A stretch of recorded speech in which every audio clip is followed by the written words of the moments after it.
Cool. All right, so we've got a Hibernia debut. Yeah. Well, fucking, I'm excited about it. Guys, give it up for Chris Wilkes. All right.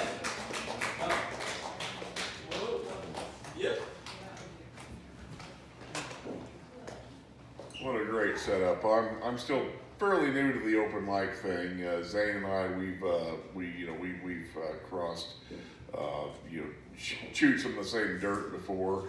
I did get a kick out of the time whenever we were both at the loony bin, and they were flashing the light at him, and I was like, "What the hell are So I appreciate the sensitivity. I actually used to teach at the school for the blind, so I know a lot of that turf or whatever. But anyway, tonight's kind of an unusual night. I just kind of wanted to, break out a little new material. So it's a little potpourri evening. I hope that everybody will be prepared to indulge me as I free associate a little bit. And let's start with Valentine's Day. All right, this is like the most romantic place in the world. So, so I don't know where we're gonna go with that, but anyway, So maybe what I have a little note card says Valentine's Day riff / crowd work.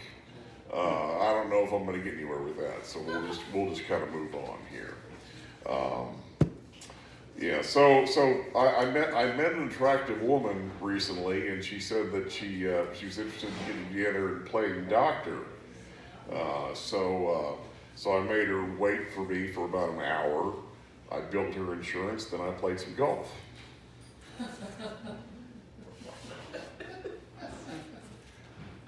The other day, whenever I was at Kroger, I ran into the Razorback / NBA legend, Sidney Moncrief. Wow. Yeah, I mean, what a great, but I was really surprised at how shy he was and how he denied who he was so frequently.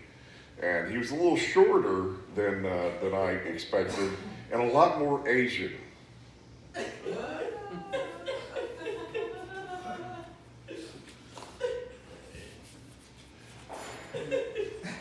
So a couple of years ago, I was at I'm a NASCAR fan.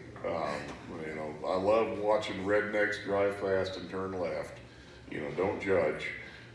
But it's a great opportunity, and it's become kind of a family hobby.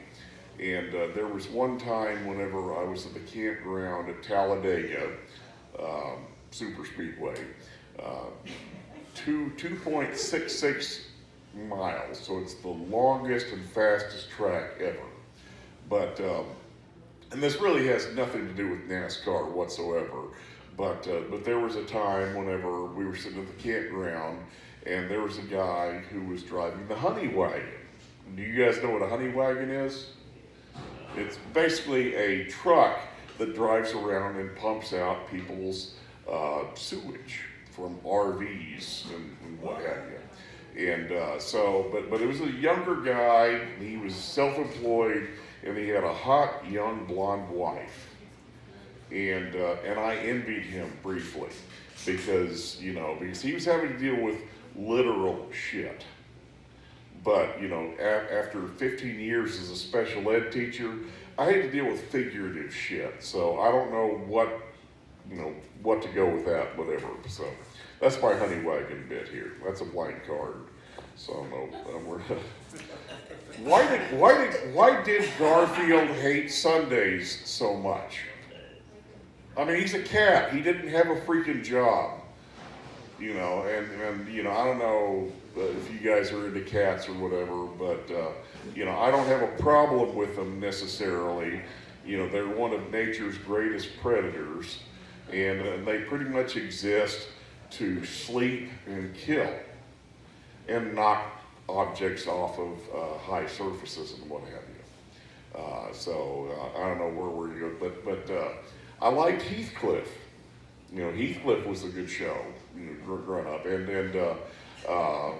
and as a matter of fact, if I had the choice between having all of life's secrets revealed to me in a blinding flash of light or watching an episode of Heathcliff, I'd have to think about it. Anybody here ever watched the Transformers? Yeah, and I wasn't a huge fan just because the toys were so damn expensive growing up in the 80s, and if you took them to school, somebody was going to tear them up or they were get confiscated. But then the cartoons came out. And one of the things that I never understood was why in the hell, they're like 20 feet robots from outer space. Why did they transform into cars and drive places? I mean, seriously, that's the most inefficient way to travel. And, but I will say, whenever they started making the live action movies, that my favorite scene was that scene when the robot and the other robot got into that big fight and they crashed into the buildings and tore everything up. That was cool.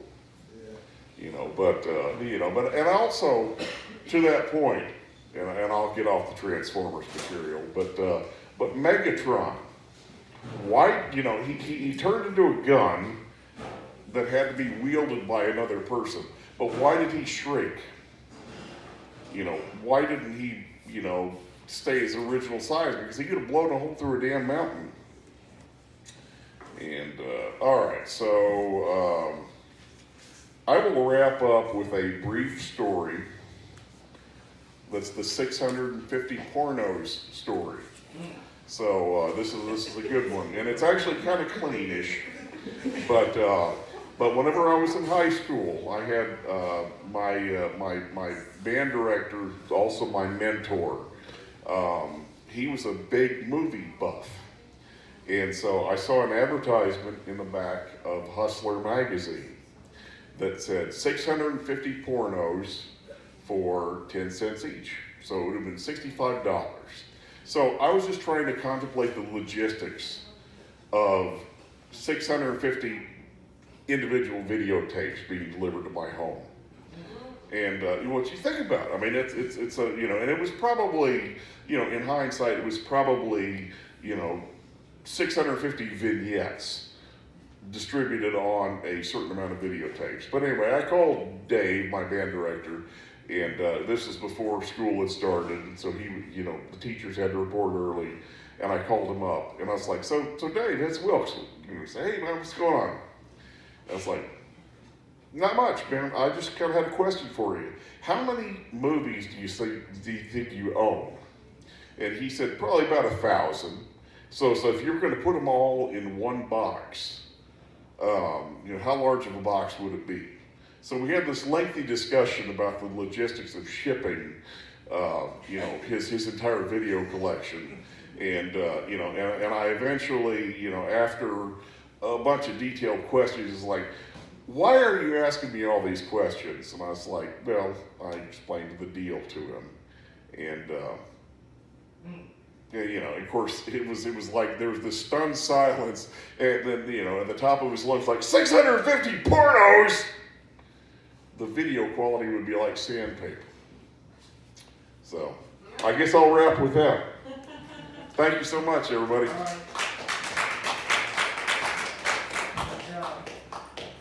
All right, guys, one more time for Chris Wilkes. That's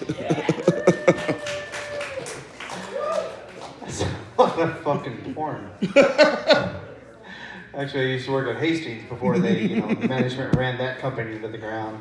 And one night I was checking out a guy, and he was buying like actual porno videos, like DVDs, and I was just like, how do you make small talk with somebody like that? Because I'm having to take him out of these protective cases, and it's like, oh, fuck. Movie night. You want some popcorn for your free hand?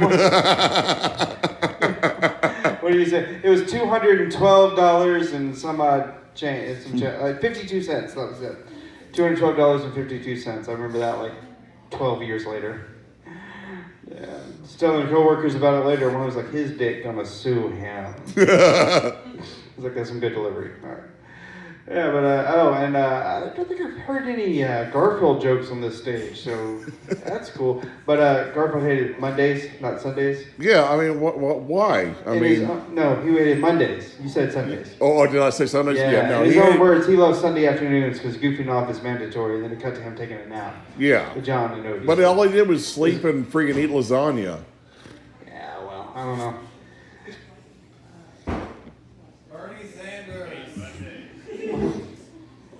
Bert, why are you wasting everybody's time? Don't do that shit. All right, cool.